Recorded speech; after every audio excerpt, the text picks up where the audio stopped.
Caleb Foster hadn't run in months, not since the fire. But when he saw her eyes, everything came back.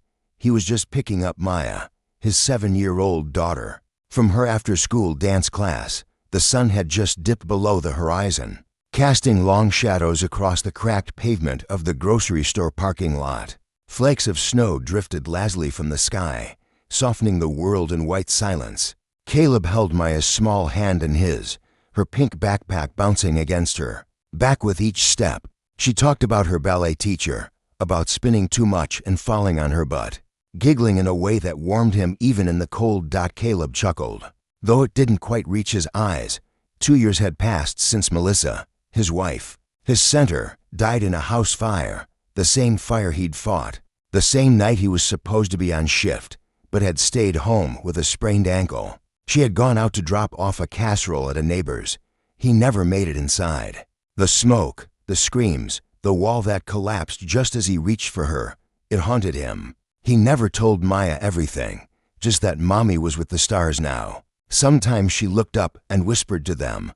They had just reached their car, the keys jingling in Caleb's hand, when something caught his eye. A blur, movement that didn't fit the rhythm of the quiet evening. He turned his head, fast. A black van, its side door flung open. A man in a gray hoodie, his face half covered, dragging a girl no older than 14 toward the dark interior. Her limbs thrashed, silent panic radiating from her every movement. She didn't scream. She couldn't. A hand clamped over her mouth, but her eyes, wide, pleading, locked onto Caleb's. Just for a second, and that second shattered everything. Maya, get in the car. Now, lock the doors. Don't open them for anyone but me. Do you hear me? His voice was low, but firm, carved from a place in him he hadn't visited in years. She blinked, confused. Daddy, now, baby. Do it. She obeyed, the seriousness in his tone enough to jolt her into action. She scrambled into the car, slammed the door shut, and hit the lock button with trembling fingers. Caleb turned and ran. His legs burned. His lungs screamed. But he didn't stop. He was across the lot in seconds, adrenaline drowning out pain, doubt, everything. He tackled the man just as he tried to shove the girl into the van. The three of them collapsed onto the pavement with a sickening thud. The girl's head hit the van step. The man snarled, swinging wild punches. Caleb took one to the jaw, tasted blood, but held on. He twisted, grabbing the man's arm, shoving him down. The girl crawled backward, away from the chaos. Her knees were scraped, her lip bleeding. She watched Caleb fight for her, watched as he pinned the man down with a grunt of exhausted rage. A voice in Caleb's head screamed, "Don't let him get away. Don't let him disappear into the dark like so many others." Someone shouted nearby, a store clerk, more footsteps, car alarms. The man jerked once, broke free, and bolted into the night. Caleb tried to run after him, but collapsed, gasping. Arms wrapped around him. Small, shaking arms. "You saved me," the girl whispered. "You really saved me." The hospital smelled like antiseptic and old fear. Caleb Foster sat on the edge of the narrow bed in exam room 3. A thin blanket draped over his bruised shoulders. A nurse had cleaned the cut above his eye, but the pounding in his skull hadn't gone away. Outside, the snow had turned to rain, tapping against the windows in soft, erratic rhythms. But inside Caleb, a storm raged. He kept replaying it. The girl's eyes, the van door, the sickening weight of the man's body as they hit the pavement. Caleb hadn't even gotten a full look at him, just shadows, rage, and that low growl of breathless resistance. He wasn't even sure how long the struggle lasted before the man slipped free and vanished into the night. The door creaked open. Caleb looked up. A woman entered, soaked from the rain, her hospital badge still clipped to her scrubs. Her hair clung to her face, her breath caught between sobs and fury. Behind her stood a trembling teenager wrapped in a police-issued blanket. It was her, the girl from the parking lot. "Ava, you're the man," the woman said. Her voice cracked. "You're the one who..." Caleb stood slowly. "Is she okay?" Ava stepped forward, her voice barely a whisper. "You told your daughter to hide, and you ran after him. Why?" Caleb stared at her, then at her mother. He didn't have an answer that made sense, because no one ran for Melissa. He finally said, "Someone should have, and I couldn't save her. But I saw you, and I just knew." The woman stepped closer. "I'm Tessa, Ava's mom." Her hands trembled. "Thank you. I mean it. Thank you for not looking away." The door behind them opened again. A detective entered, flashing his badge. "Caleb Foster, I'm Detective Rami. We need to talk." The necks are blurred. Caleb described everything. The man's jacket, the partial license plate he'd barely glimpsed, the way Ava struggled, how the guy seemed to know exactly what he was doing, like it wasn't his first time. Detective Rami nodded grimly. "We've had reports. 2 other girls in this area went missing this month. No leads. You interrupted something big tonight, Mr. Foster. That man won't stop because you stopped him once." When Caleb walked out of the room, his head still throbbing, he found Maya curled up on a plastic waiting room chair, sleeping with her coat draped over her legs. Tessa was sitting nearby, still wide awake, her eyes red but steady. Ava sat beside her, staring at the tiled floor. Tessa stood. "Can I drive you home?" Caleb hesitated. "No, I'm good. Please, it's the least I can do." The car ride was quiet. Maya slept in the back seat, her head leaning against the window. Ava sat stiffly beside her, fingers picking at the frayed edges of her blanket. Caleb stared out at the rain-slicked roads. "She's been different lately," Tessa said softly. "Since her father left, since I started working night shifts. I didn't know she was walking home alone. I thought she was with her friend tonight." Caleb glanced at her. "You're doing your best. Sometimes it doesn't feel like enough." He didn't respond. He knew that feeling too well. When they arrived at Caleb's small house, the porch light flickered like it always did. Paint peeled at the corners.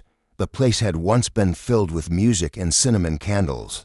Now it was just quiet. Tessa helped carry Maya inside. She set her gently on the couch. Caleb covered her with a blanket, then stood awkwardly as Tessa lingered near the door. "Ava wrote something for you," Tessa said, reaching into her coat pocket. She didn't know how to say it out loud. She handed him a folded piece of paper.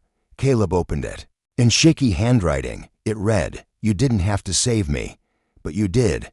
I didn't think anyone would. Thank you for running toward the dark." Caleb felt his throat tighten. "You're welcome to stop by any time," Tessa said. "For coffee, or just to sit. We don't really know how to say thank you properly." He nodded, unable to speak. After they left, Caleb sat at the kitchen table. In the dark, Maya stirred in her sleep, mumbling something about ballerina shoes. Outside, the wind picked up. He looked down at the letter in his hands, then up at the photos still hanging on the fridge. One of them was faded, Melissa holding baby Maya, both of them laughing. It had been the only sound he missed more than his own heartbeat. But tonight, something shifted. He had been a ghost for 2 years, just surviving, moving through days like fog. But that girl's eyes, Ava's, they had pierced right through him. In saving her, he had felt something he hadn't felt in so long. Purpose. And somewhere, in the shadows of that night, Caleb knew this wasn't over. Something darker was still watching, waiting. But he also knew one thing for certain: he wouldn't look away again. The nightmares came back that night. Caleb shot awake, drenched in sweat, his heart hammering against his ribcage like it wanted out. For a moment, he didn't know where he was. The fire, the heat, the scream that was both real and remembered. He sat up in bed, gasping, rubbing the heel of his hand against his chest. The house was silent, save for the ticking clock on the hallway wall. Maya slept peacefully down the hall, curled in a nest of stuffed animals. The old wooden floors creaked under Caleb's feet as he padded into the kitchen for water. But his hand froze on the faucet. There, on the kitchen table, right where he'd left it, the letter Ava wrote was gone. Caleb's brow furrowed. He looked around, checked the floor, the chairs, under the table. Nothing. It didn't make sense. He was sure he'd left it there. He never moved it. He pushed the thought away. Exhaustion could do strange things. The next morning, Maya skipped into the kitchen humming a song from ballet class. Caleb tried to smile. He made her eggs and toast, the same way Melissa used to. It hurt, but he did it anyway. "Daddy, Maya asked between bites. Is Miss Ava okay now? He nodded slowly. She's safe, but sometimes even when we're safe, it takes a while for our hearts to catch up. Maya stared at him for a long moment, then said softly, you used to look like her. Sad, like the night is too heavy. Now you don't. Not all the way. Caleb blinked. You're too smart. You know that. She grinned. I know. Later that day, he got a call from Detective Rami. The van had been found, abandoned behind a closed-down auto repair shop 10 miles away, scrubbed clean, no fingerprints, no surveillance footage, just one thing left behind, that a charm bracelet. Caleb's stomach twisted when the detective sent him the photo. One of the charms was a tiny pair of ballet slippers, just like the ones on Maya's keychain. Could belong to the girl, Rami said, but we're not sure. We're running it through missing persons, but we've got no leads yet. What about the man? Caleb asked. Ghost, Rami muttered. No face, no prints, no name. It's like he vanished. Caleb hung up and looked out the window. Across the street, a black sedan idled quietly at the curb. Tinted windows, engine running. He stepped outside. His jaw clenched, hands and fists. The car pulled away slowly. That night, he checked every lock in the house twice, then 3 times. He made Maya sleep in his bed, not because she was afraid, but because he was. The next morning, a package sat on his front porch, no return address. Caleb picked it up cautiously and opened it. Inside was a Polaroid. Ava, walking home, her backpack slung over one shoulder. The photo was taken from behind a bush, zoomed in, slightly blurred, like a hunter documenting prey. Caleb's breath caught. His fingers trembled. Under the photo was a note. You stole her once. You won't do it again. He called Rami immediately. The detective came within the hour, took the package, the note, and the photo, asked 1,000 questions, made a dozen calls, but in the end, all he said was, this isn't random. He's watching. He's not done. That evening, Tessa and Ava showed up at Caleb's door without calling. Ava looked pale. Tessa's eyes were wide with panic. Ava found this in her locker at school, Tessa said, handing him a crumpled note. Next time, you'll come with me. The handwriting matched the one Caleb had received. Tessa single quotes as hands wouldn't stop shaking. Ava said nothing. She just looked at Caleb, that same haunted look from the parking lot, except this time, her lips moved. Can we stay here, just for a few nights? Caleb looked at Maya, who peeked from behind the hallway door, then back at Tessa and Ava. He nodded. You're not alone in this, he said quietly. The house that had echoed with silence for so long now filled with the sounds of a second pair of footsteps, of cautious voices, of fear wrapped in kindness. Caleb made extra pasta. Maya gave up her bed willingly. Ava didn't speak much. She checked the locks 5 times before sleeping, and at night, Caleb stayed up by the front window, flashlight on the floor, bat beside the couch, eyes wide open, because he knew now the fight wasn't over.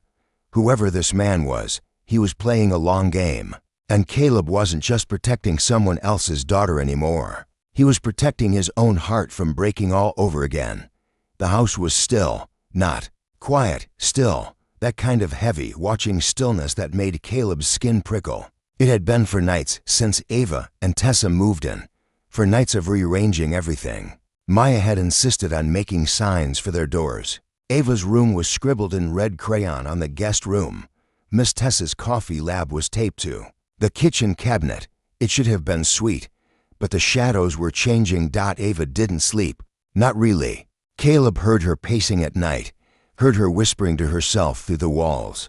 Sometimes she'd flinch if a car door slammed too hard outside. Sometimes she just stood by the window, as if waiting for something to come back. Tessa tried to hide it, but Caleb saw it, the trembling hands, the way she jumped every time her phone buzzed. She checked the locks again every hour, always careful, always counting.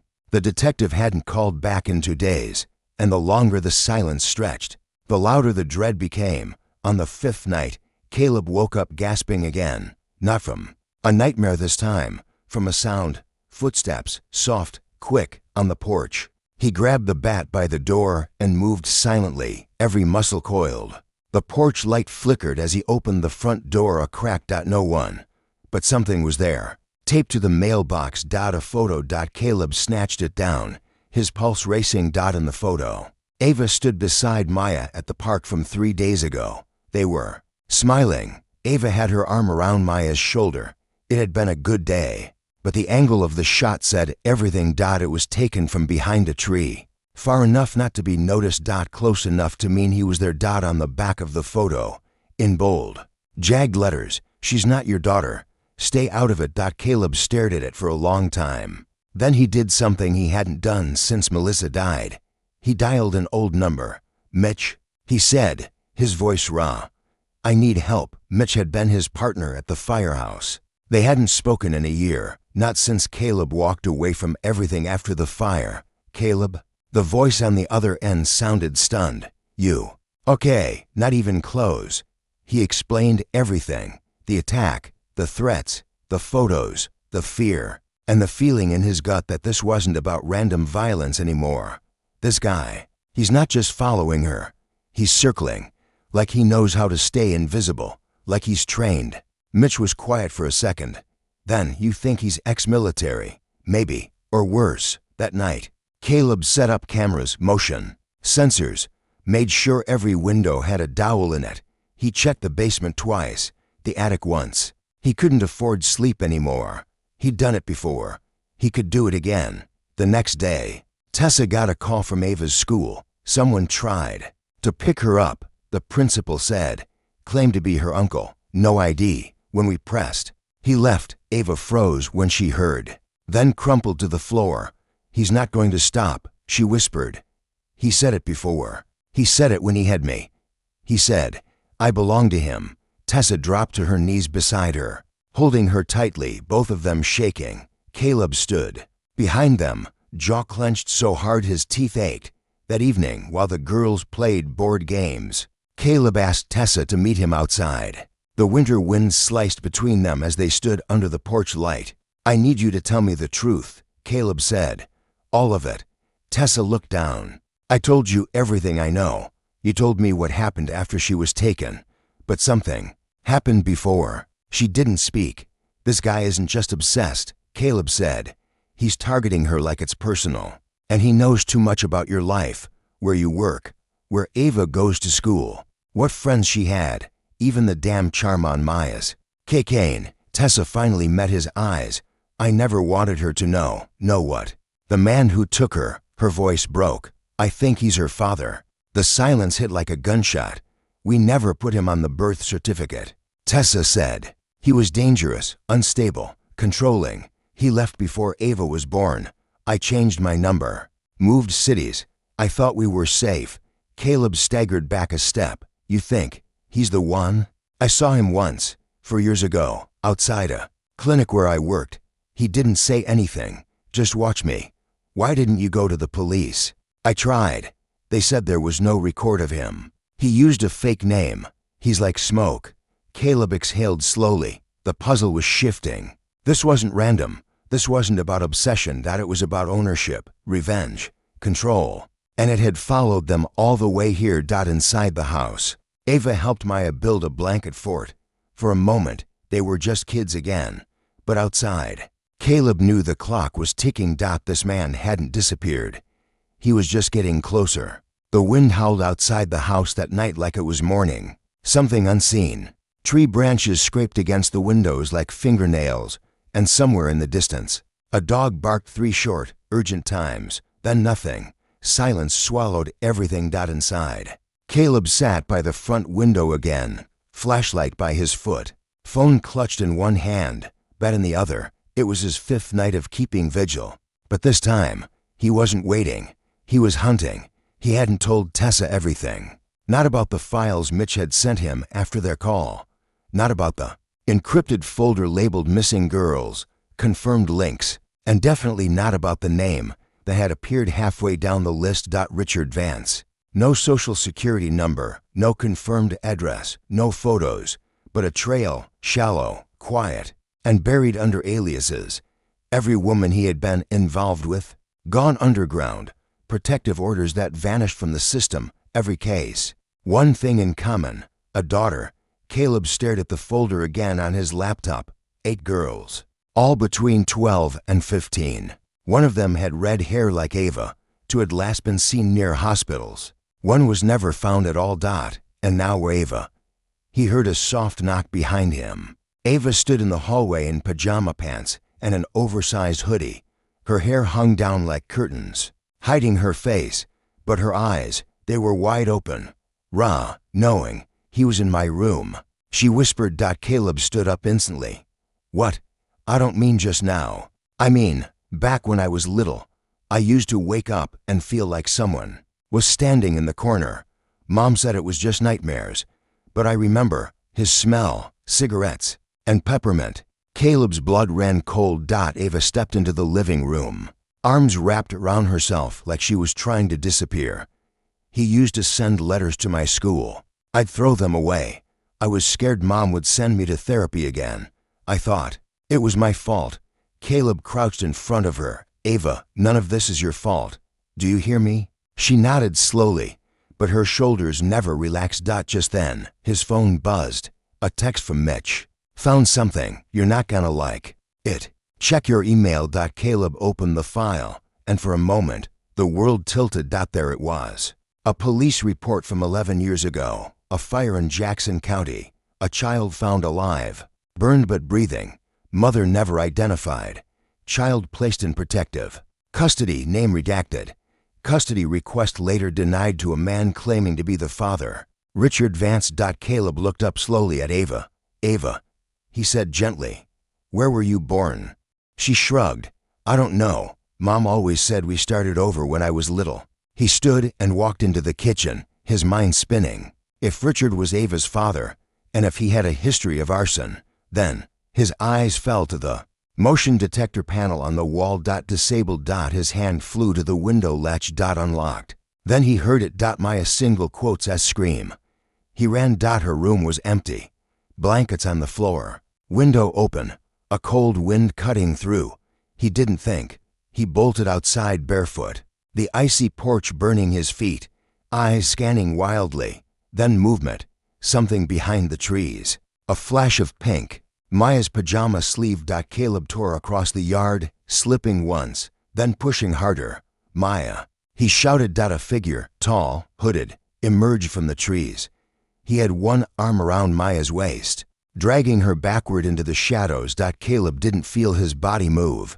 He just moved. He tackled the man from behind. They hit the frozen ground hard. Fists flew. The man punched like he knew how. Hard, efficient. Caleb tasted blood, felt his shoulder crack, but didn't stop.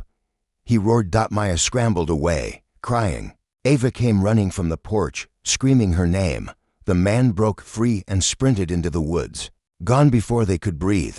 Caleb collapsed in the snow, chest heaving. Tessa came running seconds later, grabbing Maya, holding her so tightly. She gasped. Ava dropped beside Caleb. Was it him? She asked. Caleb could barely speak. Yes. They called the police again. Detective Rami came, face pale, voice clipped. A statewide alert went out. Neighbors were interviewed.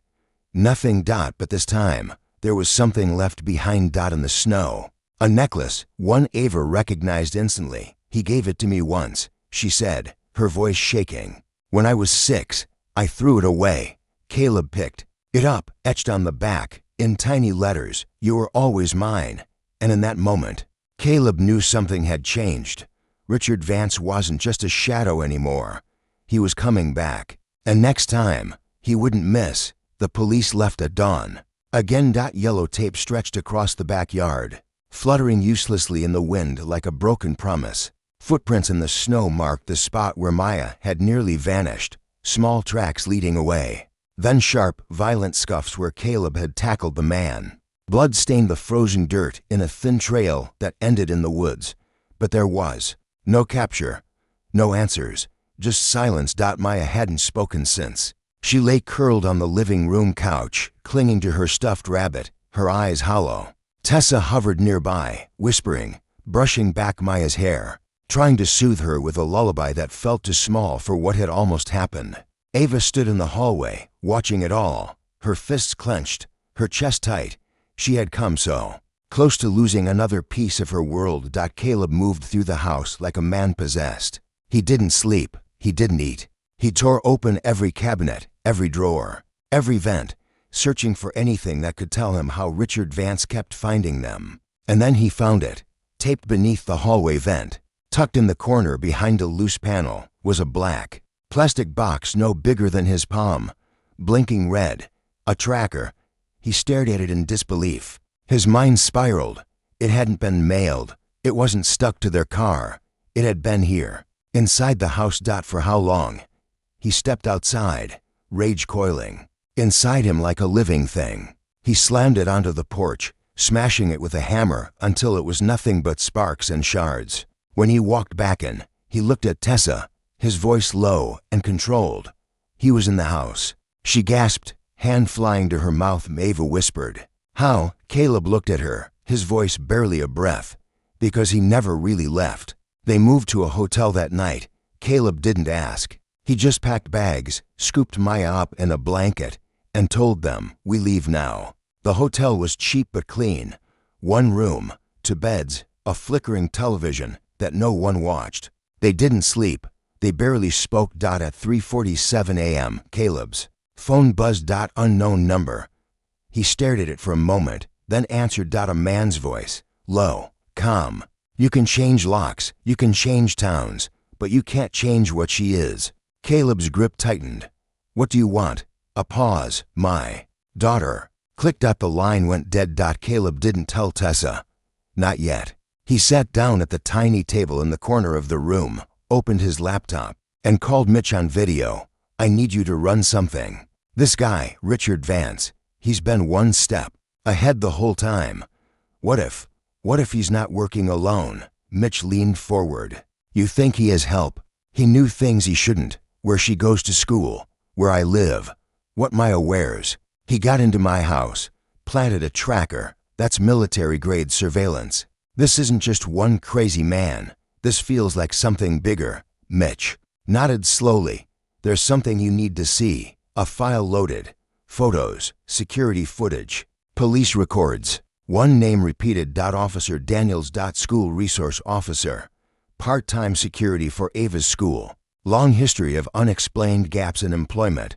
6 transfer requests. 2 closed investigations for improper conduct involving students. Both sealed." Caleb stared at the face on the screen. He had seen this man at parent pickup, by the lockers. He remembered him standing next to Ava once, too close, holding a clipboard, and then it hit him. He was the man who tried to pick her up claiming to be her uncle. Caleb's heart dropped. "Mitch," he whispered, "we've been looking in the wrong direction." He didn't come out of the shadows. He was already standing in the light. Mitch's voice darkened. "He's not just watching. He's infiltrated everything." Caleb closed the laptop. Then he told Tessa everything. The phone call, the tracker, Officer Daniels. Tessa collapsed into a chair, her hands trembling. "We can't keep running," she whispered. "We can't keep hiding." Caleb looked at her, his jaw set. "Then we stopped running. He made a call to Detective Rami. You said you wanted him caught," Caleb said. "Then listen to me. We make him come to us." "You're proposing a trap?" Rami asked. "No," Caleb said. "I'm proposing a war." As dawn broke through the dirty hotel blinds, Caleb sat on the edge of the bed, holding Maya's tiny hand in his. Across the room, Ava stared at the door. Not with fear, with fury. Because they weren't just survivors anymore. They were bait. And Richard Vance was walking right into it. The plan was simple. Too simple. Caleb didn't trust it. He sat across from Detective Rami in an unmarked surveillance van, parked 2 blocks from the elementary school playground, the place where Maya would pretend to play while wearing a GPS tag beneath her coat. Ava and Tessa watched from a nearby building, hidden behind blackout glass. Officers in plain clothes circled the area like chess pieces, close, but never obvious. Caleb hated every second of it.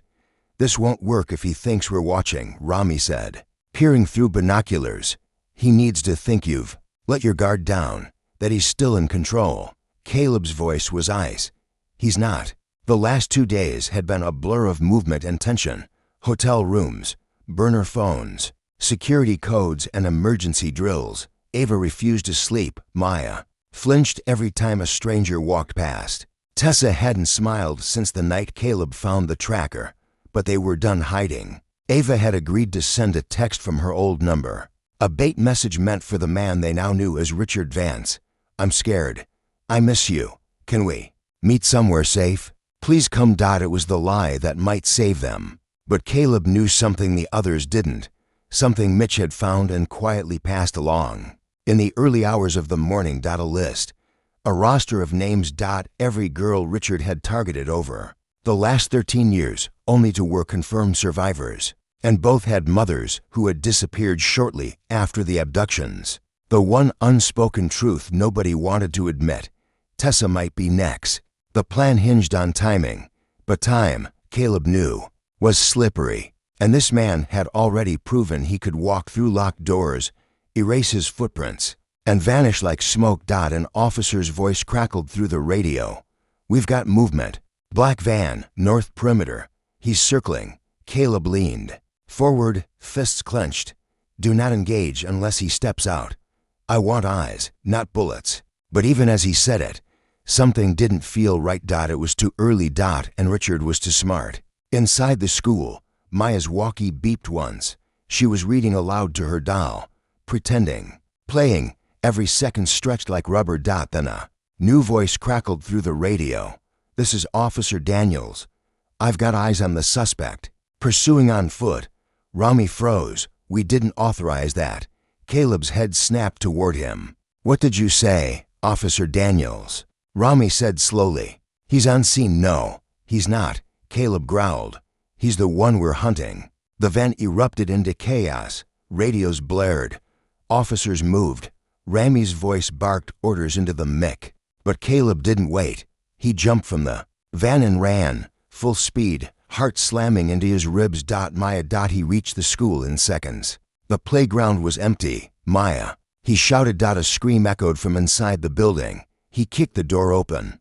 Hallways stretched before him, empty and echoing. Posters flapped from walls. A janitor cart lay tipped over. Another scream. He followed the sound, breath tearing from his lungs, vision swimming. Then he saw them. Ava and Maya, both inside the gym, locked behind a chain-link barrier, their faces pale and eyes wild. And standing outside the cage was Tessa. What are you doing? Caleb shouted.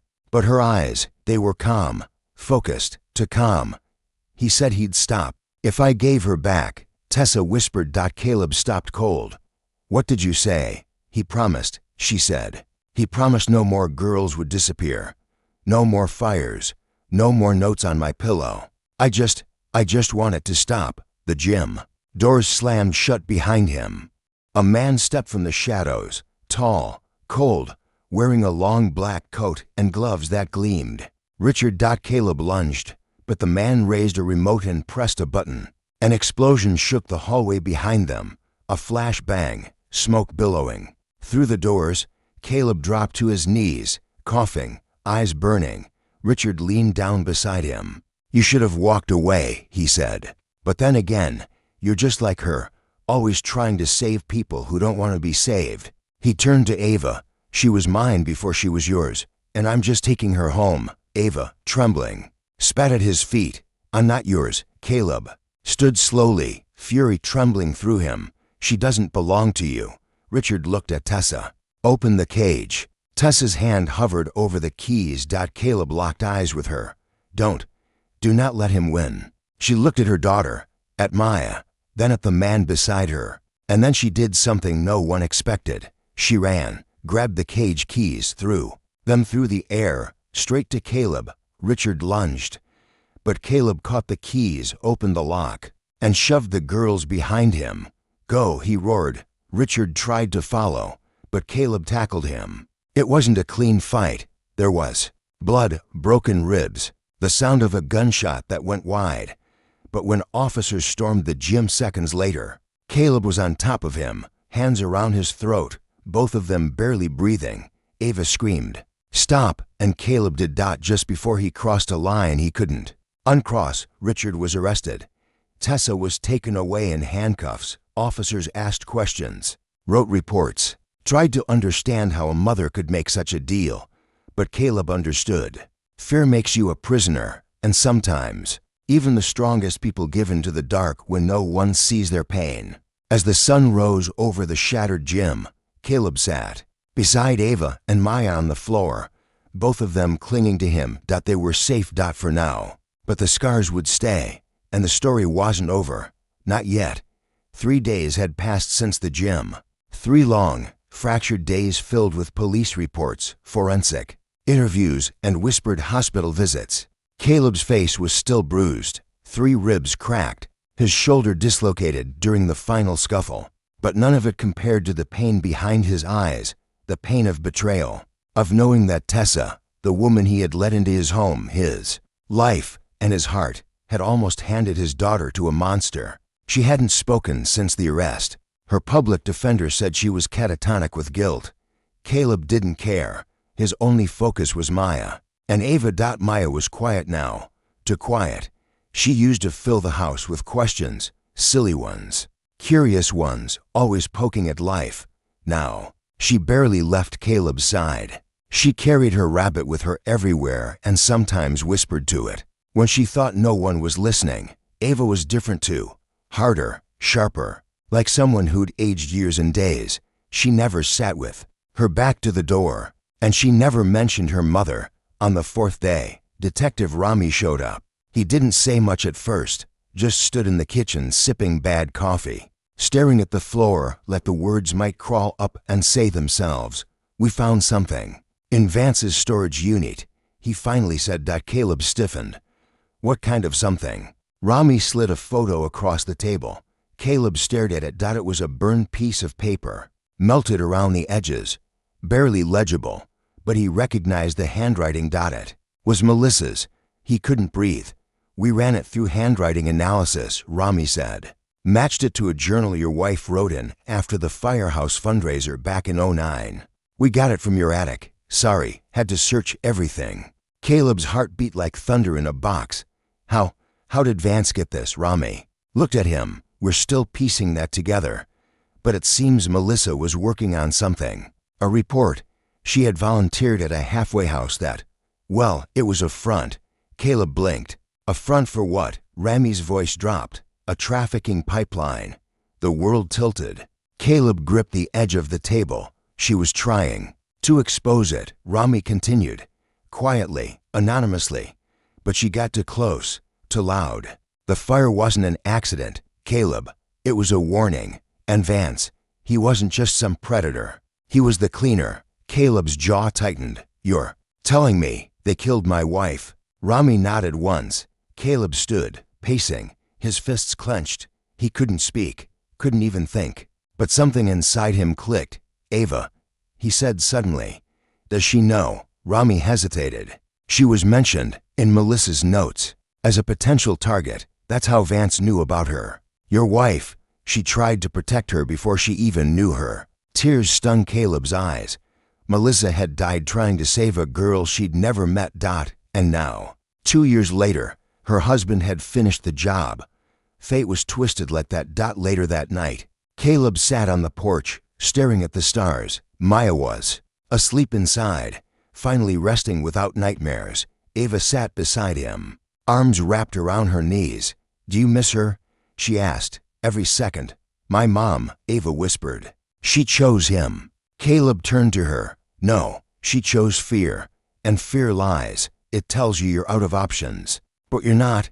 You never are." Ava looked away, but her shoulders relaxed. Then she handed him something. A small, torn envelope. Inside was a letter. From Tessa. Written before the gym. Before the betrayal. "Dear Caleb, if you're reading this, it means I was too late. Or too broken. Or both. I made mistakes. But please believe me. I never wanted to hurt Maya. Or you. Richard found me before I ever told you. He threatened to burn everything down. Not just our house, but you, the girls. I thought if I gave him what he wanted, he'd stop. But monsters don't stop. They feed. If you can forgive me, even a little, please tell Ava I love her. And thank you, Caleb, for doing what I couldn't, for being brave, for being the man she deserved." His hands trembled as he folded the letter again. Not because it made things better, it did single quotes T dot, but because it proved Tessa was human dot, and sometimes being human meant breaking in ways you couldn't undo. The next morning, Caleb took Maya and Ava to the ocean. It was cold, gray, the waves were violent and wild, but it felt right. He let them run ahead, their footprints chasing foam. He closed his eyes and whispered into the wind, "I finished what you started, Melissa." Behind him, laughter echoed, not loud, not free, but real. The darkness wasn't gone, but they were still here. And for now, that was enough. But fate, as always, wasn't quite finished, because the last name on Melissa's list hadn't been crossed off yet. It started with a whisper, a late-night call from Detective Rami, barely audible over the static. Caleb answered on instinct, already half awake from another night of sleeping with the porch light on and his phone by the bed. "You might want to sit down," Rami said, voice tight. Caleb was already on his feet.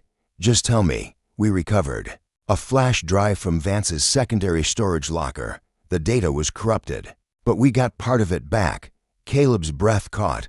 "And there's one more girl." A pause. Then, the last name on Melissa's list. Caleb sank into the couch. "Who is she?" Rami hesitated. "Her name's Leela Montgomery. She disappeared 12 years ago, to counties north. She would have been 15 at the time. Officially, she was declared a runaway, but she wasn't." Caleb said. "Double quotes no," Rami replied. "And here's the kicker. She resurfaced last week at a clinic in Idaho, walked in barefoot, malnourished, using a fake name, said she had nowhere else to go." Caleb sat in stunned silence. "She said one thing before she collapsed," Rami added. "She asked for Melissa Foster, by name." Caleb's chest tightened. He hadn't heard his wife's full name spoken out loud in months. It felt like a ghost brushing past him. "Where is she now?" he asked. "Under federal protection. She's not talking yet, but she has something. She told the nurse that the girls, the ones who never came home, weren't just victims." "What do you mean?" Rami exhaled. "She said some of them were recruited, trained." Caleb's blood turned cold. "Trained for what?" "To disappear. To manipulate. To pull others in." Caleb stood. The walls felt like they were closing in. "You're saying some of the girls worked for Vance?" "Not willingly," Rami clarified, "but long enough to forget who they were.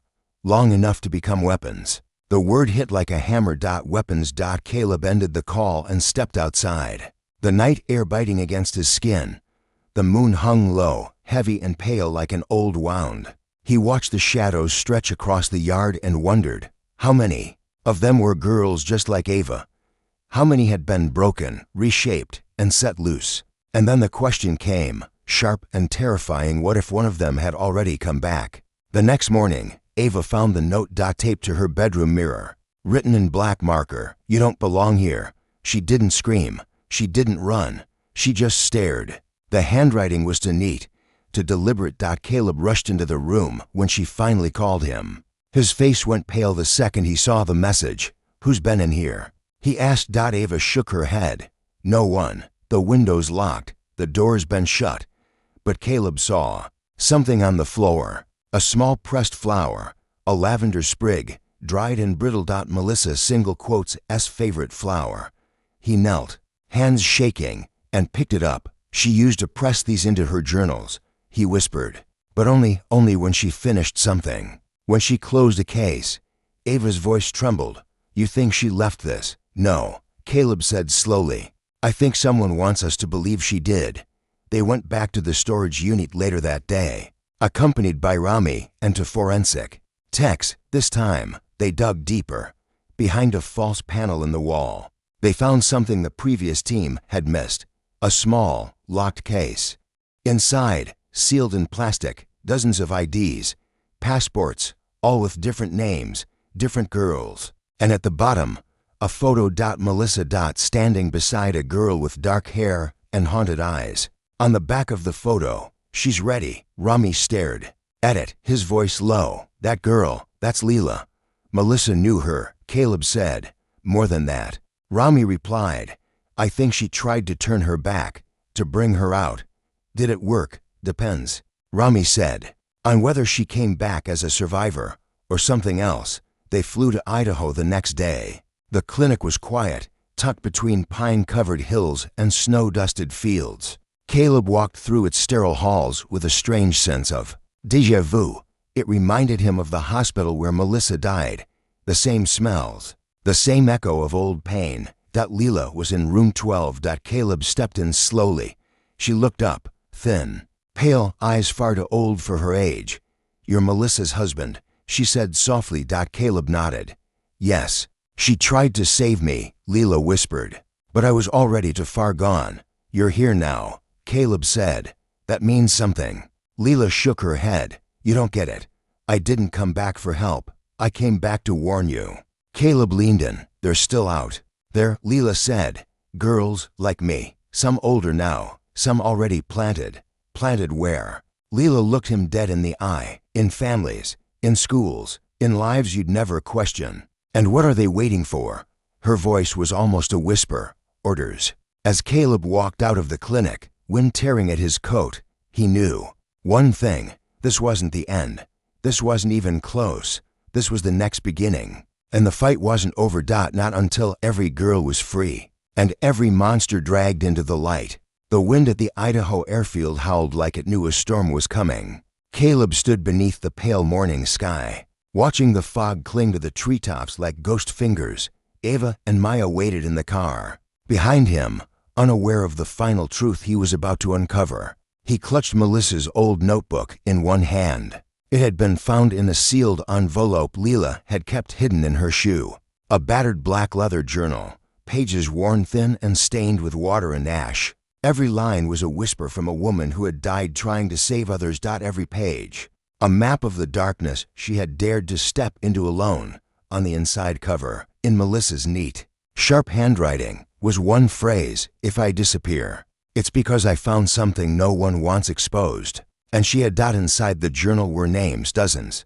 Not just girls, not just predators, but sponsors, donors, government officials, headmasters, COs, people with money, reach, and the power to erase entire lives with a single keystroke. Melissa had spent the final year of her life tracing not just one man, but a network, an international trafficking operation designed to recruit, break, and sell gifted young girls under the guise of elite academic scholarships and outreach programs. Vance was just the gatekeeper, and Melissa had gotten too close.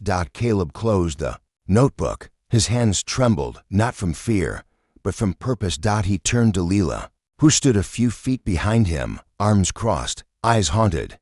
You said they were waiting for orders, he said. You said they were planted. Leela nodded. So what changed? He asked. Her voice was quiet. Melissa, even after she was gone, she left cracks, hope. Some of us started to wake up. Some of us started to remember. Remember what?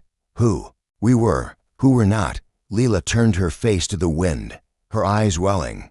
You need to understand something, she said. This was never about one girl. It was about a blueprint. They wanted to create obedience, and Melissa was the only one who saw it early enough to stop it. Caleb's voice was steady. Then we finished what she started. Back in their hometown, things moved quickly. Quickly. The day after Caleb returned, Detective Rami was removed from the investigation. Internal affairs. Compromised judgment, they said. Caleb didn't believe it, not for a second. 2 days later, the federal protection detail assigned to Ava and Maya vanished overnight. Budget cuts. Double quotes lies. Caleb knew now. The darkness wasn't watching from the outside anymore. It had already moved in. So he moved too. He pulled Maya out of school, shut off their phones, transferred his bank accounts. The house went up for sale.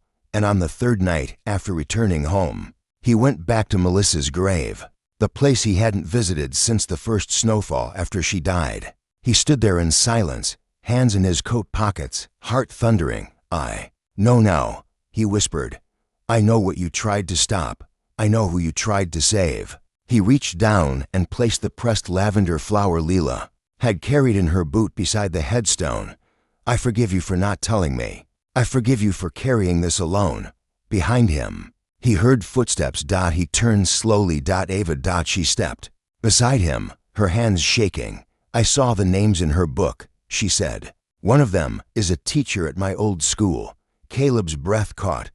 We have to go back, Ava said. We have to tell people. No, Caleb said gently. We don't tell them, we show them. What happened next unfolded like a reckoning. Ava agreed to speak on record.